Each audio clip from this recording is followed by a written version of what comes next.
Welcome back, everybody, to the Casual Football Friend Show with me, Zane.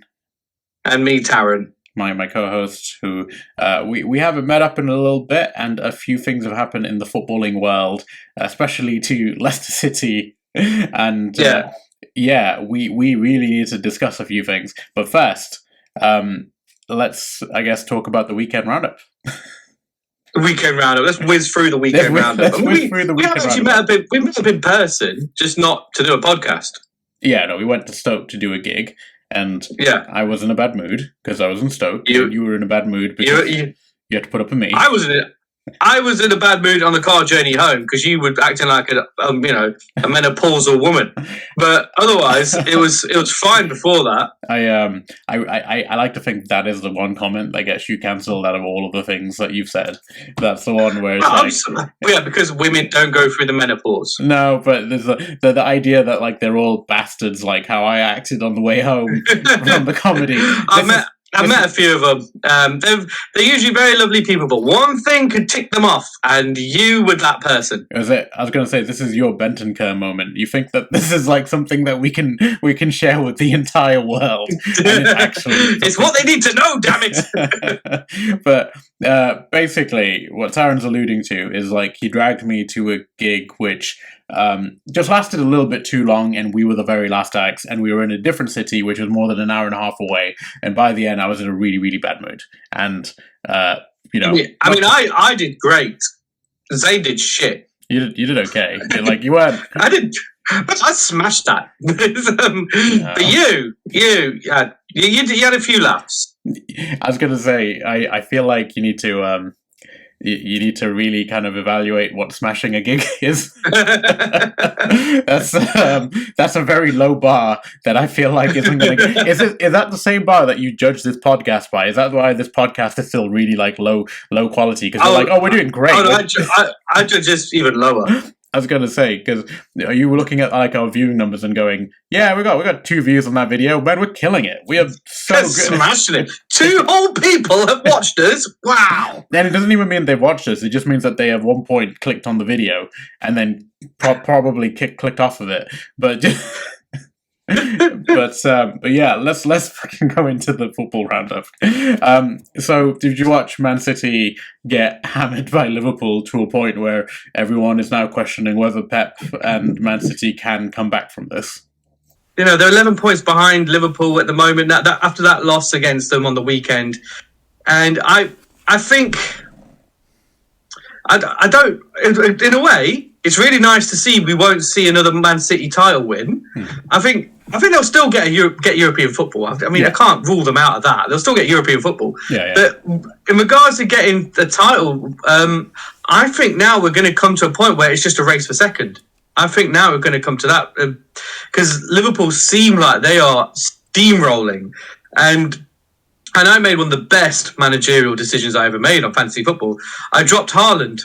Yes, I had 3 Man City players in my fantasy team, and I dropped all 3 of them, and I brought in 3 Liverpool players. I smashed it.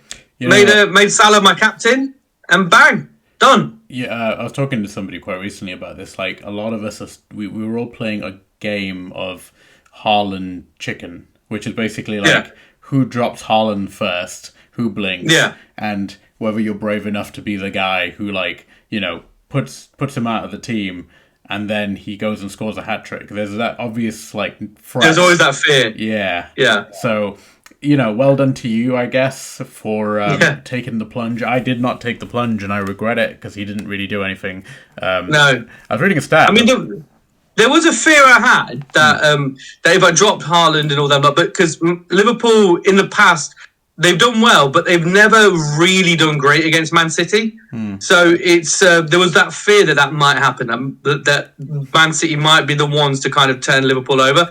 But then Liverpool just did what Liverpool did, and Man City fluffed it again. Do you know what, though? Liverpool, generally speaking, when it's at Anfield, have a much better record against Man City. Like, I think Man City have never haven't won at Anfield under Pep except for one season. So really, you know, that's not. It kind of went according to how historically those games. Anfield's like a 12th man. You know, it's just when In the Liverpool big play games, at yeah. home, they're difficult to play against, regardless what team you are. When you're playing Liverpool at Anfield, but Man City, you're always in the back of your mind. You're like, they've still got that quality that they will pull something out the bag. But at the moment, it's just been disaster after disaster for them lately, and it's we've seen them slowly slide down the table, and it does feel like Pep has just checked out. It feels like he has, even though he's extended his contract for some reason, but it just feels like he's checked out. Yeah, I mean, there is like the argument that all errors come to an end, and maybe at the end of last season, it would have been a good idea to kind of step away and go, okay, I've gone out on a high. I think I'm done. I think that's what like Ferguson kind of ended up coming toward an end of his career. I think like he kind of wanted that very final title, especially after losing that one to Man City in the last like minute of the game. It's, you know, win the last title, go out on a high, and then be like, okay, I'm done.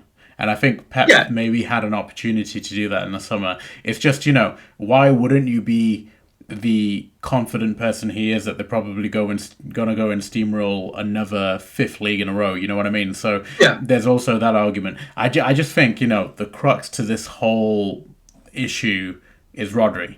And you know, it's not like Pep could have factored in Rodri getting injured for the whole season. Yeah. And I think that is the biggest factor of it all. That anybody would miss a player like that, but especially somebody who is so critical to the way they play, because without him, you notice like how open Man City actually are. Their defenders aren't the most organized without him, and he kind of is like their insurance in case that they ever do lose the ball, which isn't very often. But you saw it against Liverpool. Liverpool just sliced through them a number of times. Yeah.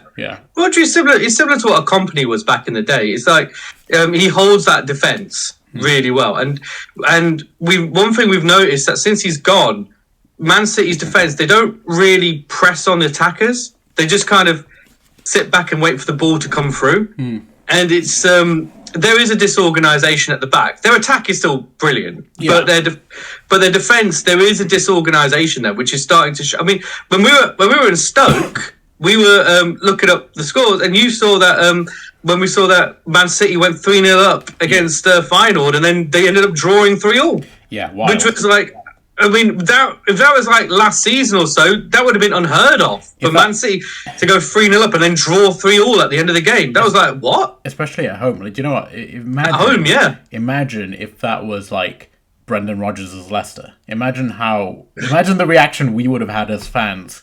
I would have been furious. Yeah, we'd be like, no, how could this happen? If that kind of thing happened. If it happened now, we'd be like, oh, we got a draw. But back then, we'd have been like, no, what are you doing? But exactly. It's it's just I think it's not one of those where I'm going to say, well, the writing's on the wall, guys. You know, I think it's one of those where they are having a big dip. And it's like you said earlier, like all good things come to an end, all eras end, and then all teams, when you're at the top of your game, eventually you will slide off at some point. That will happen. And when you've been so dominant for like 4 seasons in a row, it's a shock. And suddenly it's a shock to you know, any bad like dip for Man City would have been bad, but this is quite a drastic dip that they're taking here. Well, this is the first time that Pep's lost this many games in a row. Is it 6 or is it 5 or 6? It's quite a few, especially for Pep. It's a lot. Yeah, it's quite a few.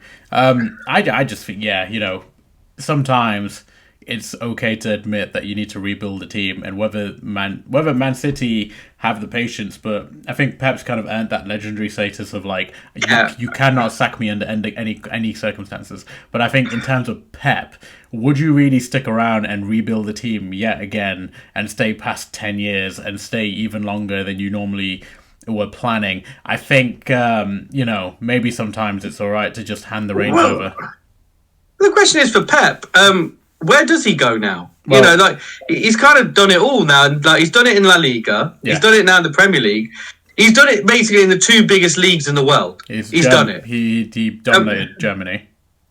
Yeah, he dominated Germany. Yeah. So it's like, well, what else is there for him? What, does he want to go to the French league? You know, I mean, what more is there for him to really achieve? If he wanted to, he could literally just retire now and just hang it up. So he said, but he never will. But no, I don't think he will, because he's still quite a young guy. I reckon. He still, obviously, he'll have all the options in the world because it's Pep. He has mentioned in the past that he wants to be an international manager at some point, which is why England were heavily linked with him, is because, you know, he said he wants to do it. But he has mentioned in the past at some point he wants to return to Barcelona, but not as a manager, but as the president. So obviously he'll always have a place. That option for him. Yeah, he'll always have a place in football. It's just, you know, whether that is as the manager, it's yet to be seen. But I think he's the kind of person that, you know, you could walk into any club and he could have his pick of the jobs. He's got job security no matter what he does. I don't think he'll manage in the Premier League now. No. If he is to leave Man City, I don't think he'll manage in the Premier League because, again, why would he? Yeah, you know, there's no reason for him to do. Unless he really wants to challenge, he could jump down to the Championship and bring a team up if he really wants to do that. But it's again, I don't think there's anyone really. Again, it's the same in like the Bundesliga. Does he really want to go manage there again? You know, I can only imagine. Barcelona he might want to, like I said, become president. But there's always an international job popping up somewhere. Yeah. So he could probably do that. It's funny you mentioned the Championship. It would be really funny if he, out of pure stubbornness, was like, everyone keeps saying how I can't build a team, or how I can only manage teams who are super rich. So I'm going to go manage Coventry, and I'm going to make them the greatest team. Like, he basically treats it like a Football Manager project, where it's like, I want to prove that I am the greatest manager of all time. I'm going to take the dregs into the glory. You know what? Yeah. That's one thing he hasn't done. No, yeah, he's never really taken an underdog team, and I think that's what kind of, you know, when people are comparing him to like Ferguson, in the grand scheme of things, he's not sort of as revered as like number one outright, because Ferguson did it with Aberdeen.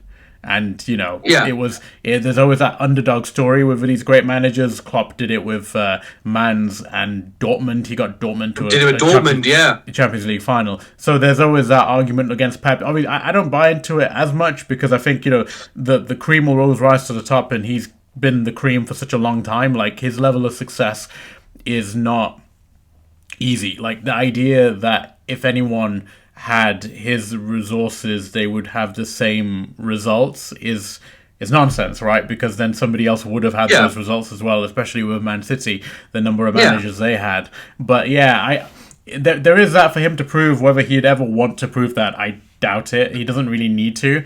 And obviously, would a team of that stature ever be able to afford him? Yeah, I know. And the thing is, it's like you deal with the cards you're dealt, and he's been dealt some good teams in the past. But if you've got quality players, you still need a decent enough manager to get the best out of them. I mean, case in point, look at England. Look at Man United. We have quality players. Yeah, and we had a manager that couldn't get the best out of them, but he could get something out of them. But he could never fully get the best out of them. I think the best example really is Man United, because Man United. Look at them. It's a team who have even levels of resources, and even levels of like, not even levels of quality, but they have spent so much on quality players over the years that I think if Man City had signed the same players, they would have become much better players, like a Jadon Sancho, like a exactly, Pogba, etc., etc. I think. Pep is an incredible manager. He'll always be one of the best of all time, and whatever he chooses to do next, I'm sure he'll be very successful. But sometimes errors just run their course, and maybe this is it in terms of Man City. Yeah, but it's I think it's just come to one of those points where it's a dip there. But we'll go back to the point I was saying that it's if you have to, like you were saying with Man United, they've always had, even since Ferguson left, it's not like that's it, all the top players didn't want to go to Man United. No, they still got loads of top players turn up. It's just they've never had the manager to get the best out of them. No. You know, they won trophies along the way, but there was never like a season where like, oh man, Man United were amazing this season. Because they never had the manager to do it. It's like in any walk of life. Like, I've seen it in my day job where they've had great sales teams who like some of the best salespeople, but then they've had a shit manager. And then the sales team never performed because they had a bad manager actually heading them up, and then those sales team ended up leaving. It's just you can see it in any walk of life. You can have quality there, but you need someone to get the best out of them, and Pep's always been that guy to get the best out of them. Yeah, that's like the crux of being any kind of manager, isn't it? Is recognizing the strengths and weaknesses of your employees or the people working under you, and leveraging them in the right kind of way. And Pep is just a master at it, and he's built people into these world-class players that, who would have thought that Rodri would have become the best midfielder in the world? Do you know what I mean? Like, exactly. I don't think exactly. Even though he was very highly rated when he was at Atletico Madrid, and even though he was very highly rated when he first came into the Premier League, I don't think any of us thought he would be this good. That he's like not maybe on par with Busquets, but he's like very close. And he's in the conversation. He's in the conversation. Yeah, and again, that takes a good manager to bring that out of a player. Yeah, compare that. And we've seen it for years. The years that Arsene Wenger got the best out of players like Thierry Henry. He got the best out of Patrick Vieira.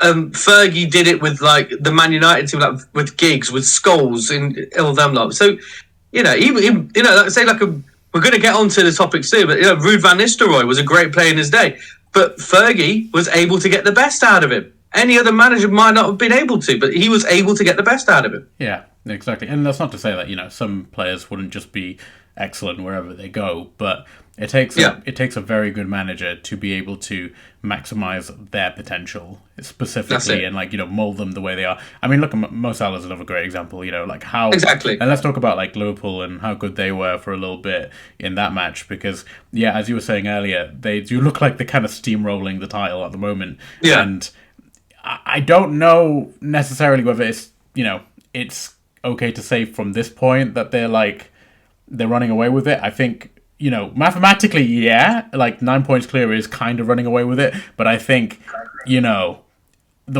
way the Premier League goes, especially this early on, there's still 25 games left. I'd say hold your horses until they get to 15 points clear. But I mean, I'd say they're the favourites now to win it. They're the favourites. I'd say they're the favourites because look at mathematically, how could they not be the favourites? 100%. But they're still like 3 bad games away from someone catching them.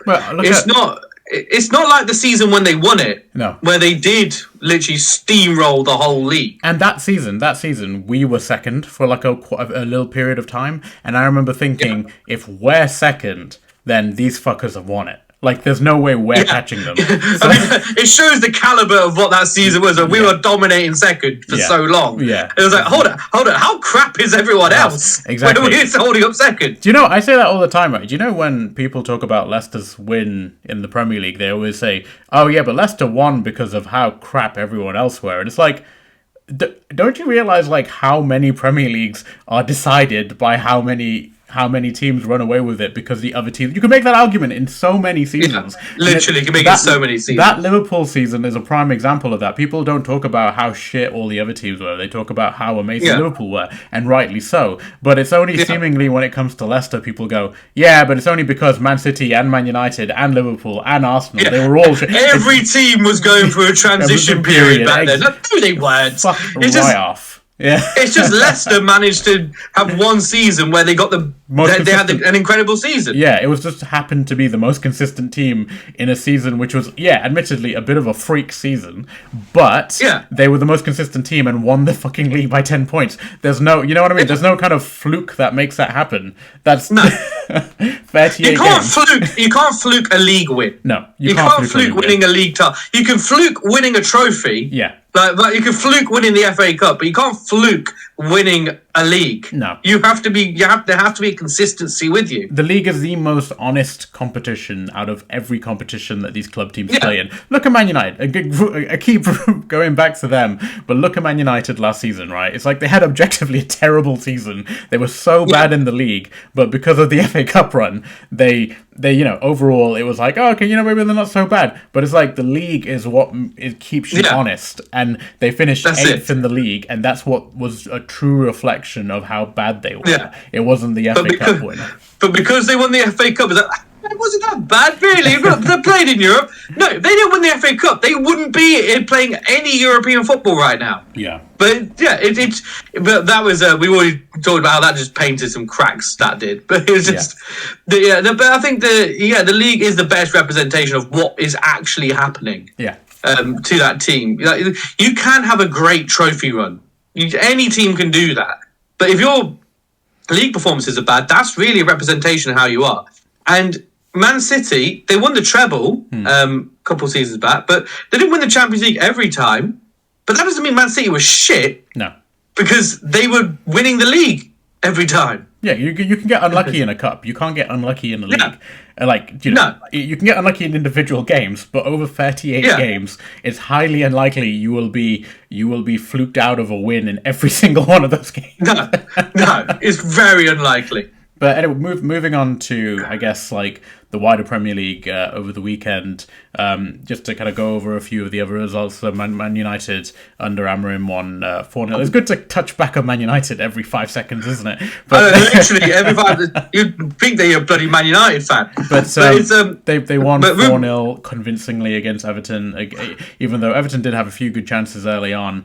Eventually, the 4-0 scoreline, I think, flattered United a little bit, but overall they did have a control of the game. Did you manage to catch the highlights of that one at least? I caught the highlights of it. It's that was good. It's good for Ruben Amorim to go off to get a good start. Yeah, it's good for any manager when they join a team to get a good start, and that's what he got. And granted, it's at home to Everton. Everton aren't the best, so he expects Man United with the quality they've got to get a result anyway. But 4-0, that's a good way to kind of say, to settle everything, settle your nerves and everything, say like, okay, now we could just push on for some results with some bigger teams. What kind of upside down world are we living in that they're playing Nottingham Forest this Saturday and it's like, oh, Everton were, whatever, but this Nottingham Forest are going to be the real test. It's like, what upside down world are we living in that's such a sad state of affairs, isn't it? Where Forest are like, oh, watch out for Forest, I mean, again, if this was a couple of seasons ago, we'd have been like, oh, watch out for Leicester. But no, it's like, watch out for Forest. But as much as I hate to say it, Forest are doing well this season. They're playing good football. Yeah, and they're in a very good position in the league. So they're on par to have a great season at the moment. Do you know what? I'm not massively surprised because I know obviously that people had Forest down as like being relegation candidates at the beginning of the season. I just think Nuno is so good with these sorts of teams. Yeah. Where he's not a good big club manager. He's not good at managing teams who are expected to dominate, but he's great at these teams who can kind of like reliably sit back and hit people on the counter-attack. So his Wolves team, people always used to talk about like, this Wolves team is so good, what plays such good football. It's like, they're a very defensive team, but they're amazing at doing, Ruben Neves gets the ball and long balls it all over everybody to Jota, who then scores 4 goals in the game. Like, it's, he's a very good pragmatic manager who makes a more defensive team really, he maximizes their potential, and I think that's what he's doing at Forest, which is effectively the same type of football. It's everybody is kind of, it's a lot more defensive, and then you've got the wingers sort of on the break, and then Chris Wood playing as the the target focal point. So I think Forest are having a great season, and it'll be interesting to see how long they can keep it up. Well, look at the state of Wolves now since Nuno left. They're not the same. He brings something to a team that he brings a spirit to them where they go like, okay, we don't have to dominate a game, but we can get a result. Yeah. And he's done that with Forest. And it's, like Wolves, I used to love watching Wolves play. Because you knew it was always exciting. It's very old school, isn't it? That kind of, it's great to see a counter-attacking team. Like people talk a lot about, if you're playing like that, it's archaic. It's not a modern way of playing. I love it. I love counter-attacking football and seeing people getting hit really fast on the break. How do you think Leicester won the league? We played a whole season like that. Exactly. That's how we won it. Exactly. Yeah. So I might be a little bit biased. In terms of the other results, did you see? Let's start off with the controversial one. Did you see the Brighton Southampton game with the goal that was disallowed because the Adam Armstrong he stuck his leg out even though the ball was played behind him. He decided to do like a little flick on thin air. And Yeah. the ball then carried on, went to his striking partner, who scored, Jordan Archer. He scored, and they ruled the goal out because they were like, oh, the Adam Armstrong motioned to play the ball, and it's like, but he's ahead of the ball. It doesn't make. I know, it was very confusing. It was very confusing. It didn't make any sense. I would have let the goal stand. Yeah, but it was very confusing. That I get. It's one of those where it's like it's a very subjective decision. I think 90% of football fans would say that's not a good decision. I think like most of us would say one dude in the world said it was let's disallow the goal, but everyone else went what? What? Yeah, it was quite confusing. Like he was objectively offside, Armstrong, but he didn't have anything to do with the goal. The argument being, and they made this point in Match of the Day, the argument being that the goalkeeper wouldn't have been at the side of the goal that he was in anticipation of Armstrong shooting. So when the ball then goes to Archer, the goalkeeper then has to obviously focus on the other guy, and then he's the one who scores. But I think it's getting too into the weeds of it all, of like subjectivity. I just think that was a pretty good goal that they ruled out. But I'm not complaining because Southampton would probably have won that game, and I feel too much pressure from down there already. I know we're only 1 point up and from the relegation zone. It's not a great time to be a Leicester fan now. We need all the help we can get. Looking at the other results, because I'm assuming we're going to talk at lengths about Leicester, so I think let's just get all the other teams out. Rattle through the others. Come on, let's just rattle through them. Arsenal 5-2 against West Ham was fucking wild. I don't know if you watched that one. Yeah, I know. It was 5-2 in the first half. It was amazing, and then I called it as soon as halftime came. I was saying to my dad, I was like, "There's gonna be no goals in the second half," and it was exactly that. It was wild. Arteta. He'd be pretty annoyed with the goals that West Ham scored because it was quite like Arsenal should have had better control of the game, but it's also like, how can you complain when you've just demolished a team at their own ground, scoring 5 goals?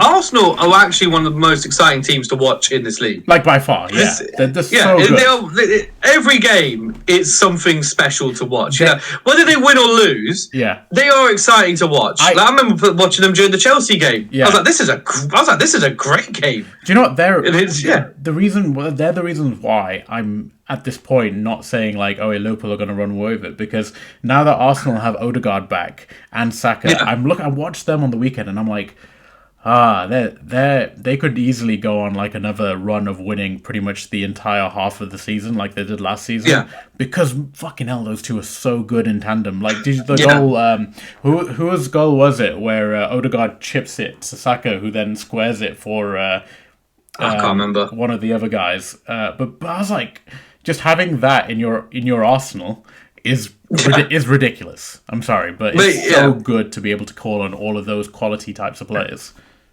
No, they are great to watch, and now it's good to see that those players are back. Now, especially Saka, seeing he's back in the squad, and it's like you were saying that with Man City losing Rodri, when you lose a key player like that in your squad, the whole team suffers because every piece needs to be there, and now Saka's back. Saka's backer.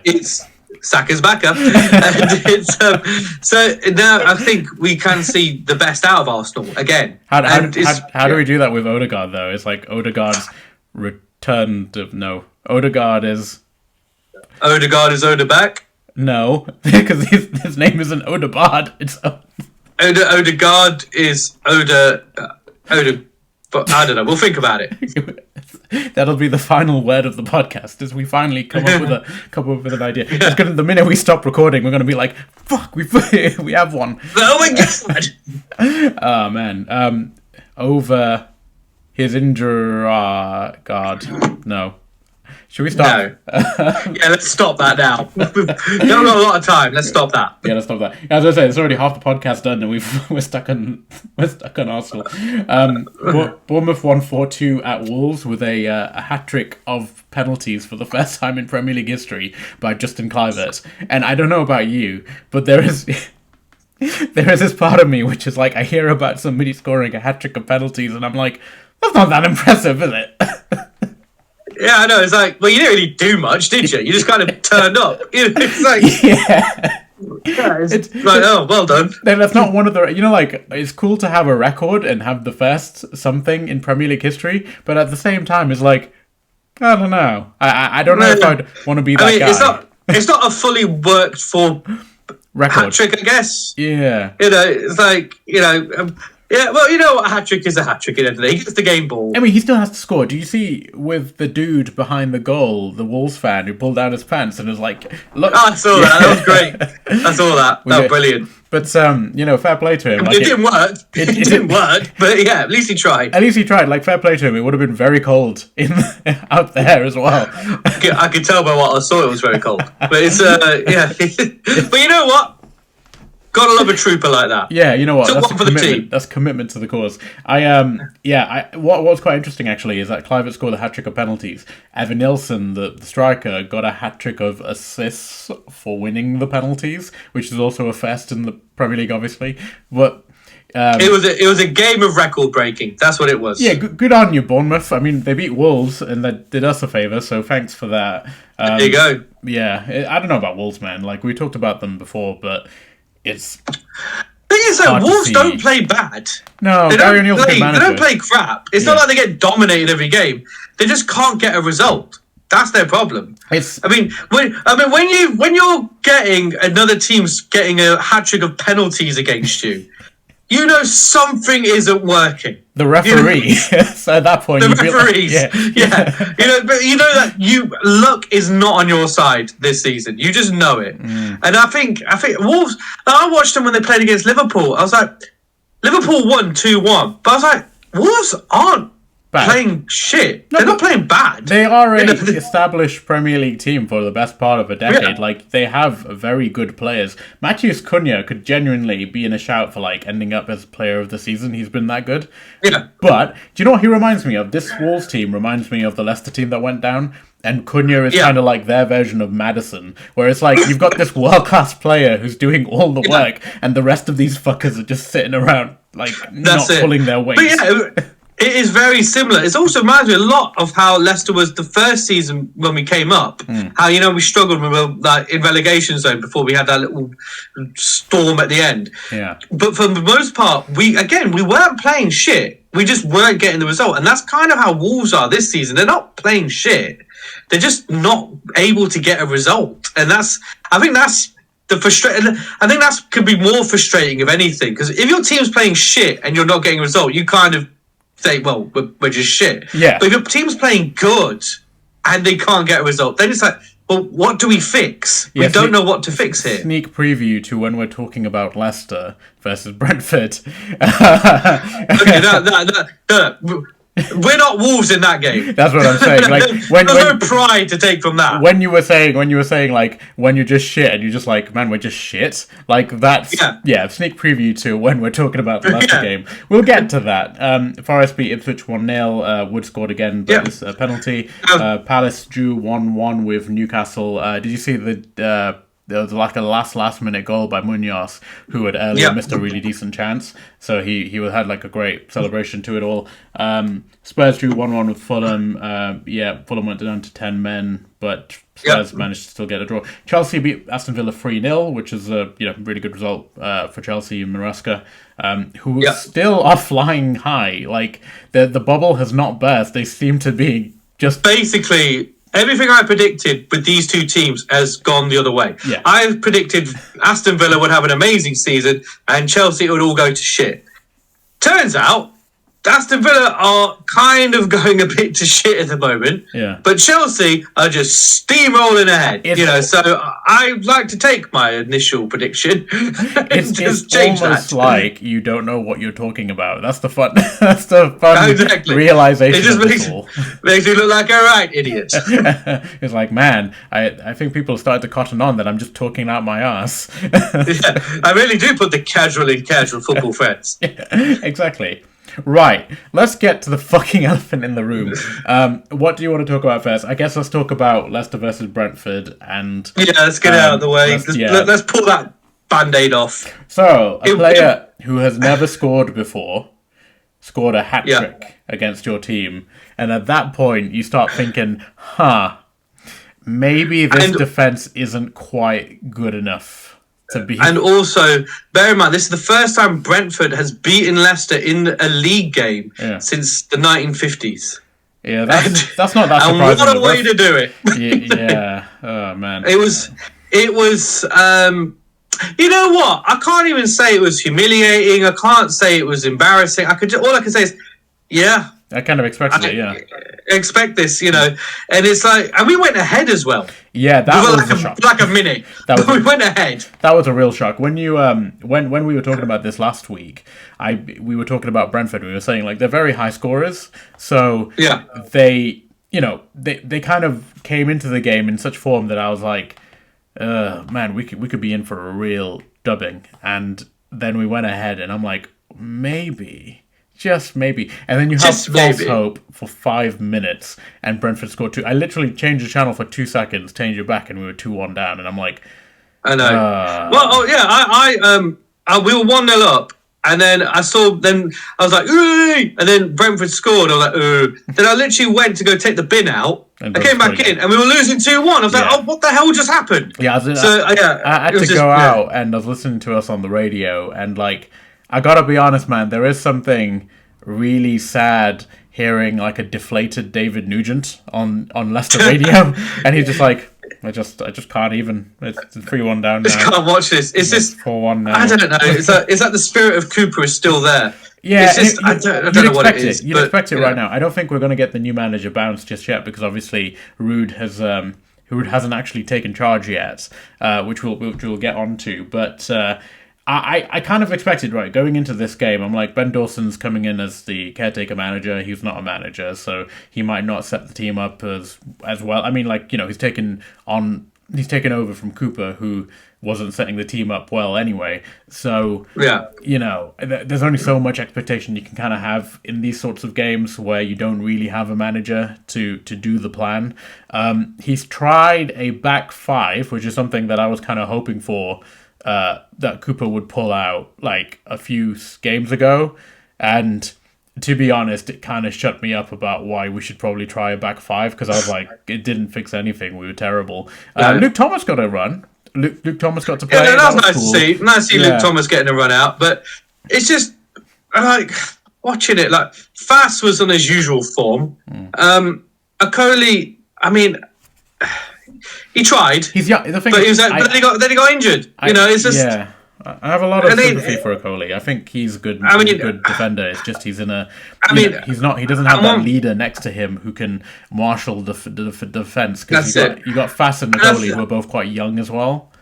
Yeah, and I feel like we're going to suffer with Fatawu being out. Yeah, that's the best player. Of course you will. Yeah, we're going to really suffer there. He's out for basically the whole season now. So it's like, It's just what we don't need. But when I look at this Leicester squad, I'm like, I just can't help but think, who wants it? Who actually wants it? Obviously Vardy, but this is probably like Vardy's last season, really. He's not.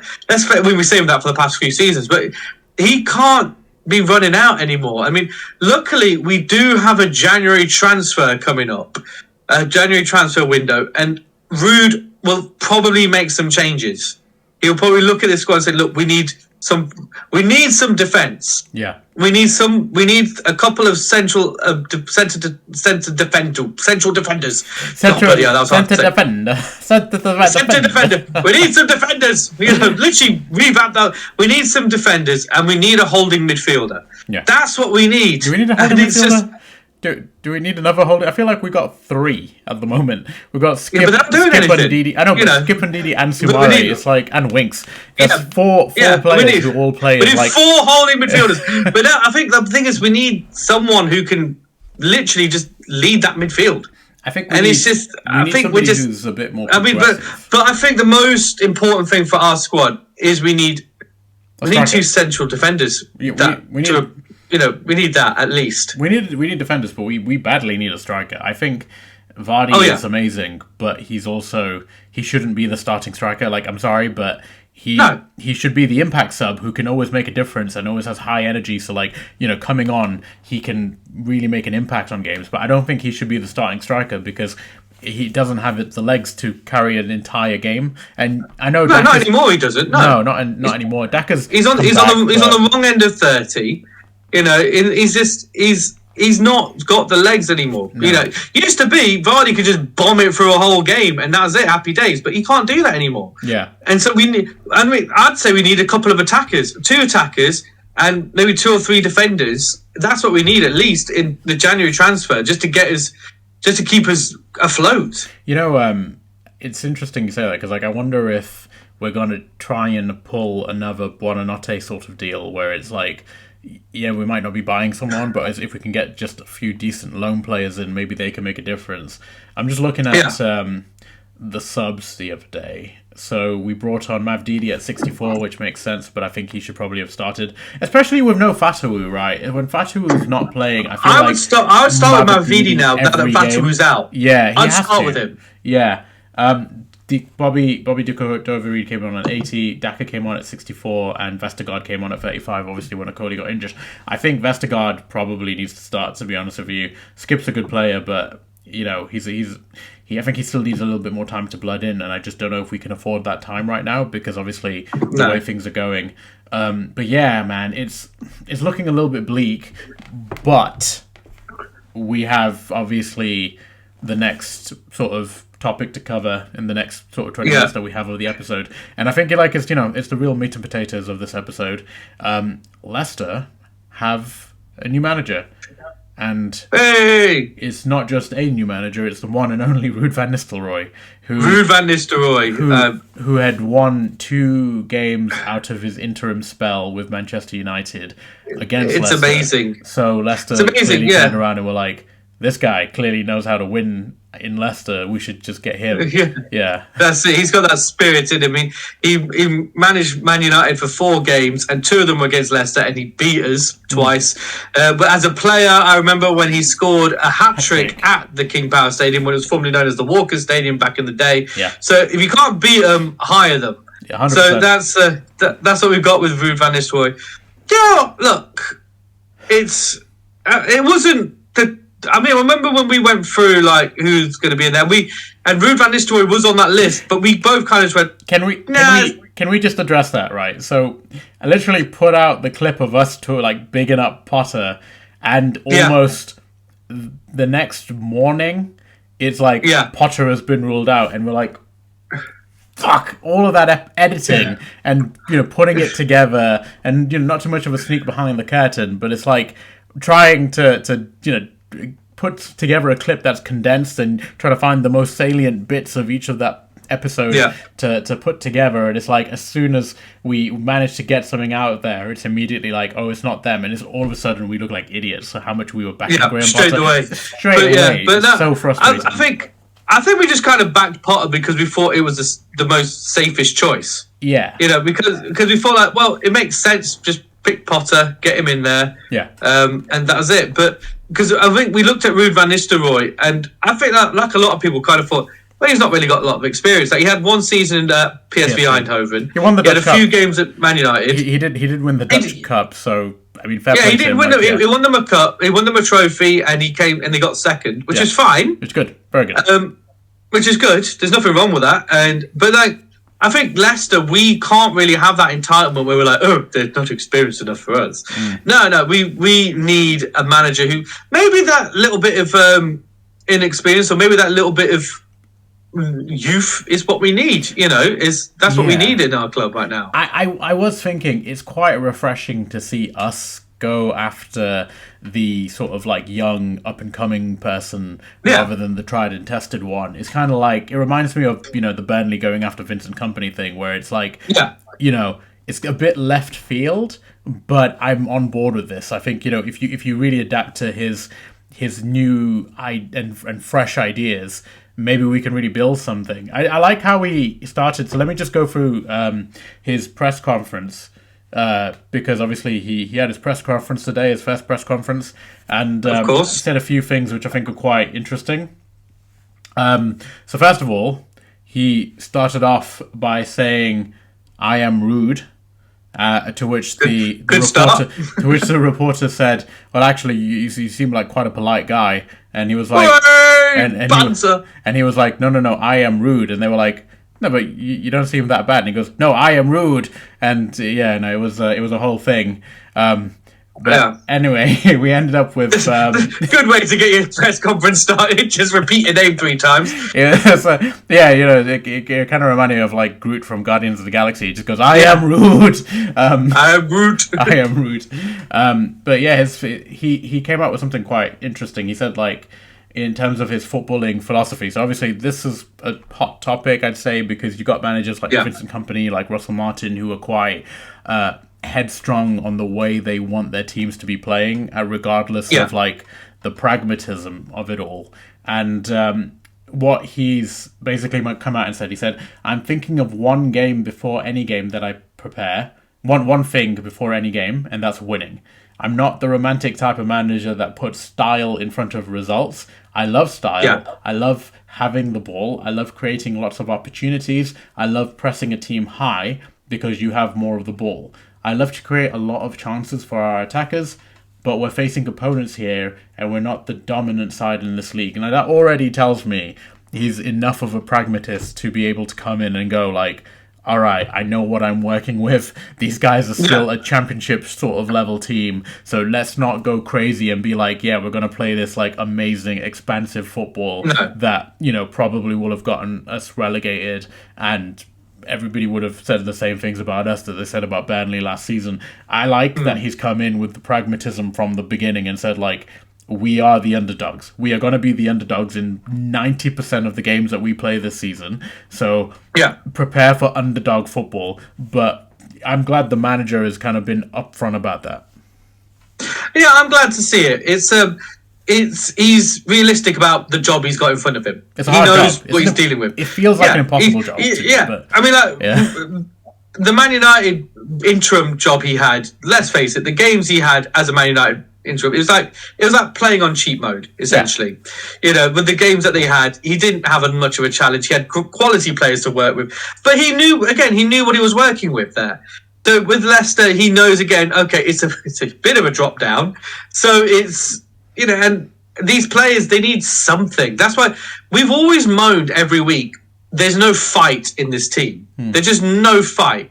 And we blamed it on like Cooper's philosophy. I mean, I didn't like the fact that Cooper was manager of Leicester City anyway. When he became Leicester City manager, I didn't like the idea of that. I mean, you can say that, oh, remember saying that in hindsight. No, I said it back then.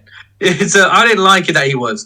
But we thought, look, he's manager of our team, let's get behind this guy.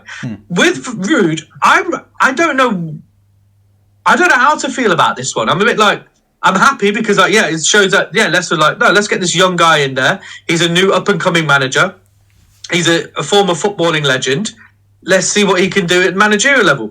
The only fear I do have is because we've been so bad. Yeah. Maybe we'll just continue that form. But and then it's like it might make Ruud look bad, but it might be just he's just got a load of shit in front of him. That's what I'm worried about for his sake. Is you've got a team that haven't been good so far this season, and we all know why. Is because a lot of in terms of like the majority of the squad, the quality is still sort of championship level, right? And for somebody to come in halfway through the season, more or less, and completely change course and try to steer us to safety, I think if he manages to, it's like, well fucking done. Like, that's a great job, because it's not his team. It's not a team that he has had an entire summer to be able to go in and rebuild and like really implement his style of play and his philosophies and his his formation and his tactics. So fair play to him. Like, he's coming in and he's not shy of a challenge, and I think that's quite an admirable thing to do. It's different to, like, for example, the Ruben Amorim situation at Man United. Like, he's come in, but completely different. He's got like he's got a much higher caliber of players to play with. So it's more about like working out the puzzle, and Amorim probably knows that, like, if you can somewhat work out how to get these players to gel, then Man United will shoot up the league. Leicester is a very different case. And you might get the players to gel, but the performances might not be good. Yeah, it might not be enough is the thing. It's like, quality-wise, we just might not have enough altogether. And that was obviously stunted at the beginning of the season, where we didn't really make enough signings, and that's because obviously the PSR issues. But it's like one thing has led to another. We're now in this situation. So fair play to Van Nistelrooy. He's come in. Hopefully he can make the difference. But I also think it's like, I can't also judge him too much if things don't work out because, you know. What my hopes for Ruud is that he obviously steadies the ship, but he makes some signings in January. Yeah. Keeps us afloat to stay in this league, and then come summer, he just bombs through that transfer market and starts getting some decent players into the squad. Yeah. That's my hope. Whether it will happen, we'll have to see. It can happen. Yeah. But that's what I'm hoping to see. And I like the idea that he said, like, look, I don't give a shit. I just want to get results. Yeah, good. He doesn't care about scrappy football. Welcome to Leicester. You're not going to get style over here. So that's what I'm liking. That, you know, he knows we just need to get results. Yeah. And that's what it is. We need to just get results. And look, we're in December now, so we're not far from the January transfer. So we can, you know, just see out these results. We've got a tough game against West Ham coming up. Which game does Ruud finally take over? It's West Ham. It's tomorrow, yeah. It's a West Ham one, yeah. Yeah. So, you know, we get to have an idea what we're going to see. Now, I mean, I don't think we can be too hard on him what the result is. After 2 days. Like, he's not really, he's not really been there long enough to, like, you know, settle in. So whatever the result is, I mean, ideally, Leicester just have this whole spirit about them. They come out and they just batter West Ham. Whether that's going to happen, I don't know. But it's a home game, and I'm just hoping for the best. Really, you'd hope that after West Ham, I was really rooting Arsenal on Saturday because I was like, the worse West Ham's losses, the more fragile they'll feel coming to the King Power. And you think they say they're going to feel delicate now? Yeah, I don't know, man. Like any little thing that might work in our favor. It's that typical football fan thing. Is that you try to delude yourself into thinking there's like a mental edge to it all. That you want to give yourself any glimmer of hope that something might come out of this for us. So you never know. Obviously, we can do a brief catch up after the West Ham game and talk about it. But I think going into the game tomorrow, I'm excited to see if there is a reaction from these guys, if there is a bit of fight. Obviously, we didn't see that against Brentford, but usually you see a little bit of a new manager bounce. So I'm hoping that they all have like a sense of wanting to prove a point to Ruud and be like, hey, I want to take part, especially the players who weren't getting a look in under Cooper. You'd hope that they're the ones who would come out the strongest for Ruud because, you know, it's a blank slate, clean slate, so they can come out and really prove their worth all over again. You know, Luke Thomas, seeing him on Saturday, he hasn't had a look in under two managers now, so it'll be interesting to see. This guy was in the under-21 England squad when they won the fucking Euros. Like, he's clearly a good player. You know what I mean? This idea that we should just kind of go, he's all right. He's clearly quite a decent player. And he's done a decent job for us before in the Premier League. It's good. I think Christensen is still a very good player. So, you know, there's that good level of competition at left back. But it's good to see people like Thomas get a look, and it's good to see Cody come back. And, you know, he's somebody with Premier League experience, somebody who's fought off multiple relegations. You know, he was part of that Nuno's Wolves team, and he was a very solid defender for that team. Yeah, that was a few years ago, but he's still, you know, at centre-back, you kind of are relying more on experience rather than your physical attributes. I mean, look at Johnny Evans at Man United. He's still been one of their best centre-backs. But yeah, there is a lot going forward here that I think there's more than enough time in the season that I think Ruud has a chance to really turn this around. And if you look at, you know, when typically a team would have made this kind of change, it would have been sort of latter half of the season. I think we have positioned ourselves in a way that, you know, he can actually make a bit more of a difference than, like, say, if he came in like February. So I'm looking forward. It was good timing by Top to make this change now. Yeah, it was good timing because we don't want to leave this too late. No. And we've all seen it happen where they like it comes to about like March time and chairman's like, oh, this isn't working. Let's sack the manager, bring a new one in, and it's like this guy's got no time to save this. I mean, the perfect example is the Brendan season where he got relegated. We waited way too long to pull the trigger on getting rid of him, and Dean Smith came in with I think 6-7 games, and we just wasn't enough time, and he wasn't going to really change course that season anyway. I feel like it probably would have got relegated with like 10 games to go anyway. We were that bad. But I think the problem that we had in not sacking Rodgers sooner has been a bit of a lesson to the hierarchy that nobody can be that untouchable. Like when things have really turned, it sometimes means that they've turned, and you gotta like make a change and pull the trigger. Let's wrap this up by going to our famous section. Clickbaits. I was gonna say it with me, and then you said clickbaits. So you kind of blew our load on that one. But I guess you're used to that, yeah. Used to that quite regularly now. And I'm expecting a child. But I saw a headline today, and this is on goal.com, another famous clickmates feature for us. And the headline was 3 p.m. blackout to be scrapped. Finally? So it's like, it literally says 3 p.m. blackout to be scrapped. Ellipses, ... Finally? Question mark. Premier League chiefs call for major TV shake-up as outdated rule faces axe within 5 years. So what they're referring to any of our foreign viewers, who I can't imagine there's that many, but what they're referring to is in England they have the 3 p.m. blackout, which is at 3 o'clock on a Saturday, no football is legally allowed to be televised. And it's to encourage people to go to see their local teams. It's it's there for a specific reason that I think many people would agree now is outdated. Outdated, yes. Yeah, it's been outdated for a while. And what they're basically saying in this article is the 3 p.m. blackout will be on the cards the next time that the Premier League chiefs meet, so that they can discuss whether they want to carry on with it. Guess when the next time the Premier League chiefs will meet to those Premier League chiefs. Yes, in 2028-29. So what they So they basically said the 3 p.m. blackout is in place for the Premier League and EFL games and could be scrapped within the next 5 years under the terms of a new broadcasting deal. So it's not that these clubs want to, change the rule. It's that this rule could be changed the next time there is a renegotiation on the table. That's the opposite of what the headline was insinuating, where it's completely. That's the ultimate clickbaity. It just brings you in there, and you're reading like this has nothing to do with it. No, so there is a fresh 4-year broadcasting deal beginning next year, and that does not include the option for the blackout to be removed.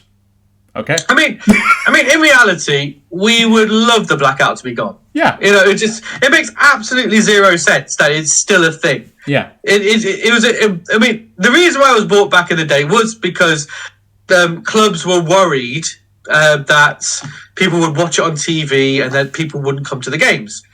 The reality is, people still watch it on TV and people still go to the games. And also, I think what people don't realize is like, a lot of the time, you're not really protecting any club that people would want to not stay home for, if you know what I mean. Like, usually the idea is that the 3 p.m. blackout preserves non-league football and the lower leagues because people don't have the option to watch the big teams on TV. Therefore, they're more likely to go out and watch their local team. I think this is a little bit of a fallacy because personally, if I don't see Leicester on TV, I'm very unlikely to go watch like Hinckley when they used to be around or Harbour Town. Just, I feel like if you're that way inclined, you would be the kind of person to go and watch those games. And if not, you're probably just going to find a different thing to do. You know what I mean? We're not fucking crack addicts in the way we deal with football. Where it's like, I need my football fix. I can't watch Leicester and Man United right now. I can't watch England. I need to watch something now. I need to watch non-league. I need to go get me some non-league, even though I need to go watch Boston FC down the road. I need to go watch Obi Town. But I think it is ridiculous when you think about it. I understood back in the day what the mindset was. Yeah. But the actual execution of it. I mean, we have football games on a Sunday, and those games, if people are watching on TV, you see the stands are still packed. Yeah. Because people still want to go to watch a game. Yeah. The only reason why a lot of people now probably wouldn't go to watch a game is because it's quite expensive to get a ticket, especially for a Premier League game. Even Championship is pretty expensive. Like even Championship games, they're expensive now. That's the main reason why people wouldn't go to watch a game now. Is because the clubs have made it quite expensive. You know, to get a season ticket now, it's actually a lot pricier than it was 5-10 years ago. Yeah. So that's the main reason why people probably wouldn't go. So if you want more people to come watch your team, if you get rid of the free club blackout, then lower your ticket prices and more people come watch. It's as simple as that. But I think it's an ancient rule. It's a stupid rule. It's a rule that made a few bits of sense back in the day, but even then it was like, well, you know, this could be easily worked around. But now today it just makes zero sense to have it. It doesn't make any sense to me because I just think you're assuming a lot of the customer. And the idea that you are, restricting them from one option means that they have to default onto another option. But I just think most people would just walk away from the situation rather than going, okay, I'm going to go watch a non-league game instead, or I'm going to go watch a local team. Especially, in the modern day where like a lot of our football teams it's kind of impossible to get tickets. So it's like, oh man, I can't. I'd love to pay homage to the 3 p.m. blackout rule and go and watch Leicester at the stadium every single week, but unfortunately, it's a busy club. Like even in the Championship, it was sold out most weeks. So you're not benefiting. It's not as easy as you think. Yeah, it's not benefiting anyone in that scenario. And it's also quite embarrassing when you think about it that the Premier League is in this country. Yeah. And other countries can watch live football on a Saturday in our league, but we can't. Yeah, because we have a 3 o'clock blackout. Really, if you are part of the Premier League, if you're part of you should find that actually kind of embarrassing that is a thing. No other country do I know that is a thing. But only here that's the thing. And it's kind of like, what? You think that's... Like, we could literally hop on the ferry, go over to France and watch live Premier League games on a Saturday, but we couldn't do it over here. No. That's just strange. It's a very strange rule that I think, needs a little bit of reworking. But this article, this doesn't... aside from all of that, this article doesn't... This article is bullshit. Yeah. It's a very good example of a clickbait where it's like, they're gonna look at the new rule in 4 years' time. Maybe. Maybe. They might. Probably not. And then move on. When they renegotiate the deal, but they probably won't do anything. They'll probably just keep the same terms because they think it benefits them. It's just ridiculous. They think it benefits them, but really it benefits nobody. That's football for you. One final thing to finish on in a little bit of good spirits before I think we may not be back for a little bit because you have something big going on in your personal life. Yes, I'm breeding. Yeah. Yes, I'm getting a new goldfish. No, I'm having a baby that's due next week. I was going to say you look very due. No, I'm way past it now. It's I'm getting the contractions and everything, but it's I've got a baby coming, so but I will be back soon with more bags under my eyes. But Zane will try and pick up the slack for the next week or two. Basically, I'm going on paternity from the podcast. Yeah, which is understandable. I think anybody who's had a baby would understand, but they're probably going to be like, just Zane for 2 weeks. That's going to be... Basically, I'm not talking to you for 2 weeks. Yeah, essentially. Yeah, we don't talk outside of this podcast. But I thought, in honor of like your upcoming baby, I thought this was like a nice little story to end with. So obviously the FA Cup draw was done today, and Leicester got QPR at home. Liverpool got Accrington Stanley, which is quite an interesting one. But Everton got Peterborough. And this means that Ashley Young could line up against his 18-year-old son, Tyler Young, in the FA Cup as Everton take on Peterborough.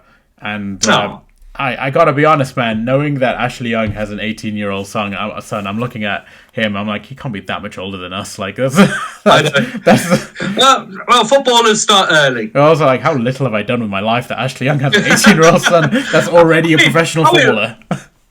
I mean, there's a whole level of like coolness on that. Really, it's like you're a footballer, and not only is your sperm, your parents' sperm your dad's sperm turns you into a footballer.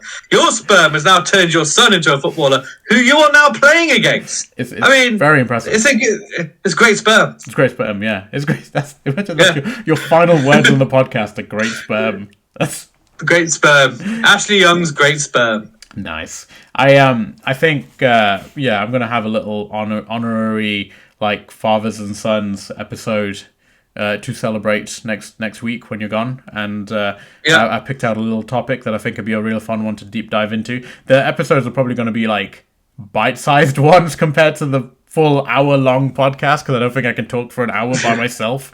But I think for the sake of the listeners, you should just do it like bite-sized. Yeah, I think we're gonna do definitely more like quantity over. I don't want to say quality because over quality. I was gonna say quality is like bottom tier anyway, but like quantity over just shove a load of it at them. Give them what they want. Exactly. Yeah, hey man, everybody's attention spans are getting shorter and shorter, so if anything, it might make us more popular. And then when we go back to this, people will be like, what is this? Why is this more than like 20 seconds? This is ridiculous. Why would anyone watch They're talking for too long. Yeah, they're talking for so... Why are they talking about every single game? Like, who has that many opinions? Anyway, exactly. I think this is a good place to leave it. So I'll... I guess this is the end. I'll catch you in a bit. And I'll see you after my paternity. See you later. See ya. Bye.